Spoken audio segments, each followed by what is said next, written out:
तो सहारनपुर डिवीजन में एक बार फिर से एक बड़ी मुठभेड़ देखने को मिली है और पश्चिम यूपी के शामली में शातिर डकैत समयदीन उर्फ का पुलिस ने एनकाउंटर कर दिया और इस एनकाउंटर में समयदीन उर्फ जो कि 50,000 रुपए का इनामी था, उसकी मौत हो चुकी है। समयदीन उर्फ पर शामली जिले के अंदर करीब 23 से ज्यादा मुकदमे दर्ज थे। इसके अलावा वो तेलंगाना के अंदर भी वांटेड जो है वो चल रहा था। मूल रूप से वो शामली के ही कांधला का रहने वाला था, लेकिन कुछ समय पहले ही वो शामली छोड़कर कर्नाटक की तरफ चला गया था और वहां पर भी वो आपराधिक घटनाओं को अंजाम जो है वो देता आ रहा था। कुछ दिन पहले ही शामली पुलिस को सूचना मिली थी कि जो डकैत हैं कुछ उनका एक गिरोह शामली के अंदर देखा जा रहा है, उनकी मूवमेंट शामली के अंदर बड़ी एक आपराधिक घटना को वो जो है अंजाम दे सकते हैं। जिसके बाद पुलिस लगातार अलर्ट पर थी और देर रात जब पुलिस को सूचना मिली कि भैसानी इलाके में एक भट्टे के अंदर कुछ अपराधी जो है वो वहां पर छुपे हुए हैं और किसी बड़ी आपराधिक घटना को अंजाम देने के लिए वो प्लान बना रहे हैं, उसके बाद बाबरी पुलिस और थाना भवन पुलिस ने उस भट्टे को घेर लिया। पुलिस ने जब वहां पर घेराबंदी की, उसके बाद बदमाशों को आत्मसमर्पण के लिए कहा तो उन्होंने पुलिस टीम के ऊपर फायर कर दी। 6 से ज्यादा बदमाश वहां पर मौके पर मौजूद थे। पुलिस ने भी वहां पर मोर्चा संभाला। एक सिपाही जो है वो घायल हो गया। घायल सिपाही के बाद जब पुलिस ने भी एक्शन लिया और जवाबी कार्रवाई की तो एक शातिर अपराधी को जो है वो गोली लगी। उसकी पहचान समयदीन उर्फ के रूप में हुई है, जो कि सिर्फ शामली ही नहीं बल्कि कर्नाटक में भी वांटेड चल रहा था। 50,000 रुपए का इनाम उसके ऊपर था और कई मुकदमों में वो वांटेड था। लूट, नकबजनी और डकैती के कई मामले जो है वो दर्ज थे। एक लगभग 10 दिन पहले से जनपद शामली के इस सहारनपुर बॉर्डर के थानों में हमारे यहाँ डकैतों का मूवमेंट चल रहा था और कई बार 112 नंबर पे कॉल आई थी। उसी के प्रत्यक्ष हमारे एसएचओ थाना भवन बाबरी और गढ़ी पोखरा सब लोग भ्रमण पे निकले हुए थे। आज उनको जानकारी हुई कि एक ग्राम भैसानी के भट्टे के पास कुछ गिरोह डकैतों का बैठा हुआ है और आज घटना करने के फिराक में है।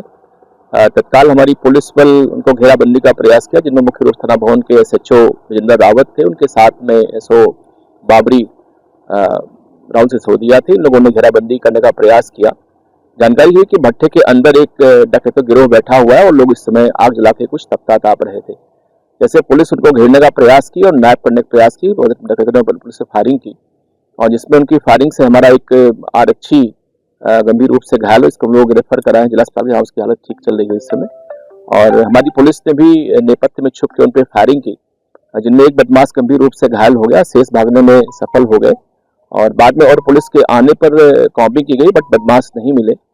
तत्काल उस बदमाश को ले जाके सीएचसी थाना भवन ले जाया गया, जहां से उसको रेफर जिला अस्पताल किया गया है और वहां उसका इलाज चल रहा है, जहां उसकी मृत्यु हो चुकी है। मौके पे जो बदमाश है उनके पास से एक 2 पिस्टल मिली, एक 32 mm की है और एक 9 mm की है और एक तमंचा मिला है। जानकारी हुई कि लगभग 6 की संख्या बदमाश थे जो गन्ने में फरार। हमारी इस समय कॉम्बिंग चल रही है और रास्ते में बदमाश ने अपना नाम जो है समझ लो सम्मा बताया, जो मूलतः तो थाना कांडला जनपद शामली का रहने वाला है, लेकिन वर्तमान में उसका जो पता, उसके पास जो आधार कार्ड मिला है वो जनपद तुमकुर कर्नाटक का, वहीं पे इस समय रहता है वो। लेकिन चूंकि वहां से वांछित हो गया है और इसलिए वो फरार होकर इस समय जनपद कैथल में एक जाखल गांव है, वहां पे एक लिबिन के साथ रहता है वो। हमारे जनपद शामली से उस पे लगभग 23 मुकदमे दर्ज है। हमारे यहाँ का मजारिया एचएस है और हमारे यहाँ से 3 मुकदमों वांछित चल रहा है, इस पर 50 रुपए का रिवार्ड घोषित किया गया है।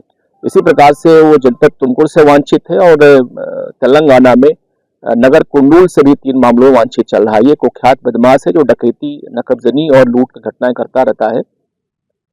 ये पहले भी यहाँ पे कई बार थाना भवन एरिया में घटनाएं पिछले साल किया था, जेल गया था उसमें, और चूंकि यहाँ से बंद हुआ पुलिस को, पुलिस जानती, इसलिए फरार होके कर्नाटक में, वहीं के इसका आधार कार्ड कर्नाटक का तुमकुर डिस्ट्रिक्ट का ही है और हासन जिले से वांछित भी चल रहा है।